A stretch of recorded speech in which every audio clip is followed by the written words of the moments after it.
Ludwig has revealed that one particular scene in Road to Empress 2 had him genuinely worried he might get cancelled before the project had even released. I genuinely think I nailed the tongue twister.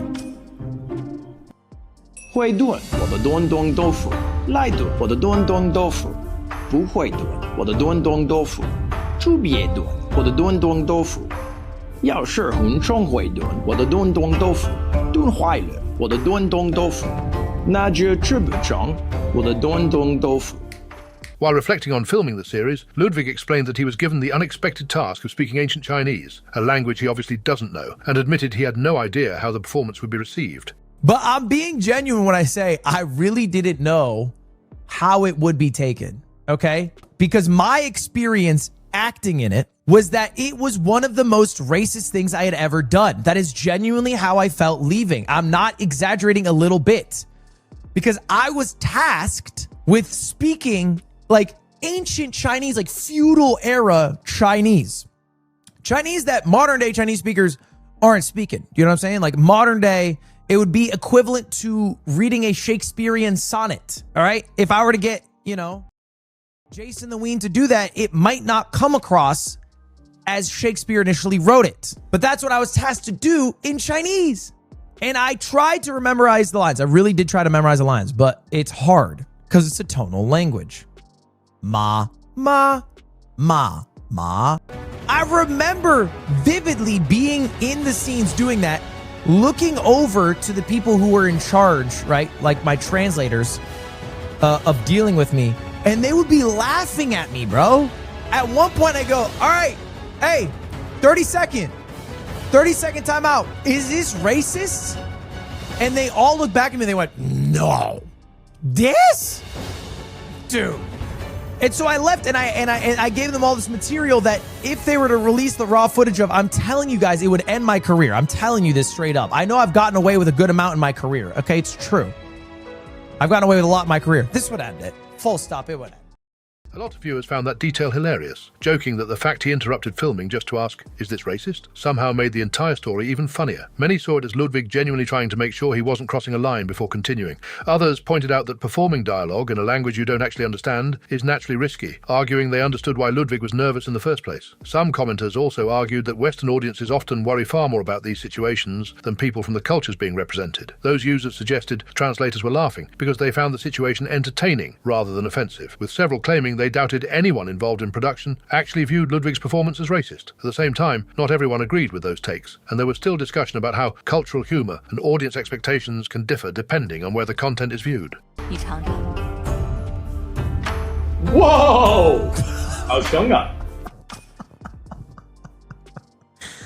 We should have got another take on that one. Kanel Joseph found himself at the centre of a tense moment after he was briefly detained by law enforcement while live streaming at a fair, following a report that he was allegedly carrying a firearm. According to the footage, officers approached Kanel after receiving a tip that someone claimed he was armed. The deputies detained him and conducted a search while explaining they had received a report about a possible weapon. During the interaction, officers searched Kanel and his belongings, including asking to check his beanie to verify whether he was carrying anything dangerous. Kanel remained cooperative throughout the encounter, repeatedly questioning how anyone could think he had a gun hidden in his hat.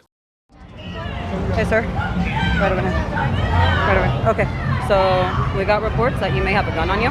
No, what? Were you seen flashing a gun in the parking lot? Hey, can you guys? Are y'all being for real? No. Well, we have the right to know. No. Are you saying no? You're not being for real? No. I'm sorry. I'm talking to them to get away. I was seen flashing a gun. Do you have a gun on you? You want to check me? Okay. May I search you? Yes, you can check me. Okay. Face this right here, please. Face right here. Like space your feet apart. What do they say? What do they say? I didn't find a gun on me. You said I had a gun on me, don't have a gun on me, and then you guys, did I flash a gun with somebody? What are y'all talking about? Like, come on. No. But she checking the beanie off, talking about check the beanie, like, bro, like, come on, be for real. I understand. We just got to make sure everybody's going to be safe, that's all. After completing the search, officers found no firearm or other weapon, and Kanel was ultimately released without being arrested or charged. The incident quickly spread across social media, with many viewers criticising whoever made the report and questioning why the situation happened in the first place. A large number of viewers condemned whoever made the report, arguing that false reports like this can put both streamers and law enforcement in dangerous situations. Many said it's irresponsible to make allegations involving firearms, especially during crowded public events where tensions are already high. Others focused on the search itself, joking about the moment officers asked to check Kanel's beanie. Many turned it into into a meme, questioning how anyone could realistically believe a firearm was hidden inside a knit hat. Some commenters were more critical of the overall handling of the situation, arguing there should be accountability for knowingly making false reports, if that's ultimately what occurred. Others questioned whether Kanel deserved some form of apology for the inconvenience after no weapon was found. At the same time, several people defended the deputy's actions, saying that once police receive a report alleging someone has a gun at a crowded fair, they have little choice but to investigate the claim to ensure public safety. From that perspective, they argued officers were simply responding to the information they had available at the time.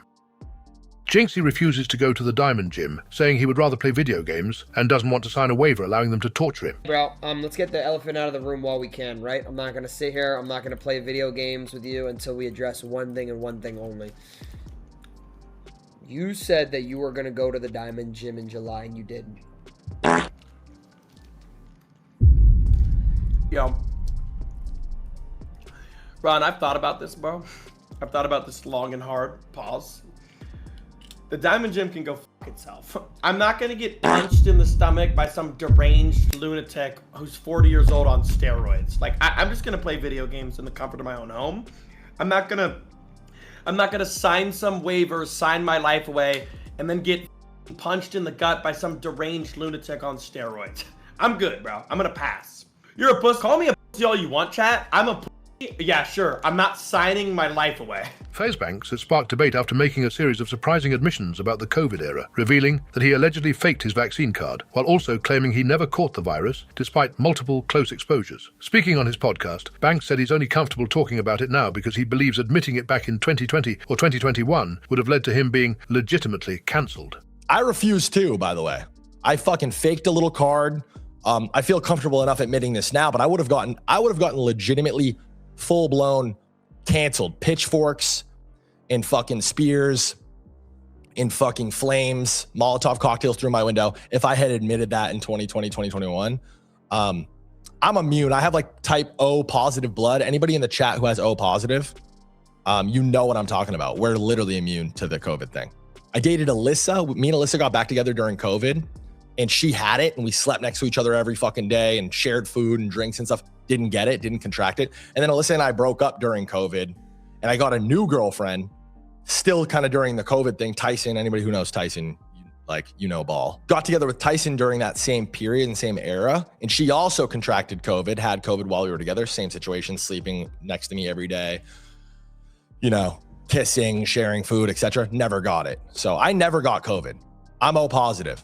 Jega, we're immune. Viewers were split, with most focusing on either Banks' admission about the vaccine card or his claim that O-positive blood makes someone immune to COVID. Many commenters were skeptical of his explanation, arguing that his personal experience doesn't prove immunity. Several people identifying themselves as O-positive replied saying they had COVID, directly contradicting Banks' conclusion and joking that their own experience disproved the theory. Others dismissed the story altogether, saying it sounded like another exaggerated Banks anecdote, with one commenter comparing him to the old uncle that always tells crazy stories. Some viewers focused less on the health claims and more on the admission that he allegedly used a fake vaccine card, criticizing him for openly acknowledging it years later and questioning why he'd choose to bring it up now. Tim the Tatman asked the COD lobby, "Can you guys hear me?"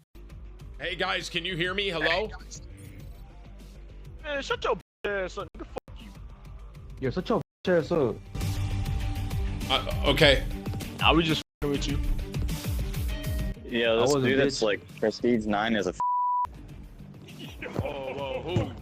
Who's the Prestige? bro, he's boosted. He's boosted. Look at him. Hood MLG. Yo, I changed my mind, bro. Whole I don't day know if the played voice Prestige comes 9. Hey, Whips, this might have been a bad idea. Rest in peace!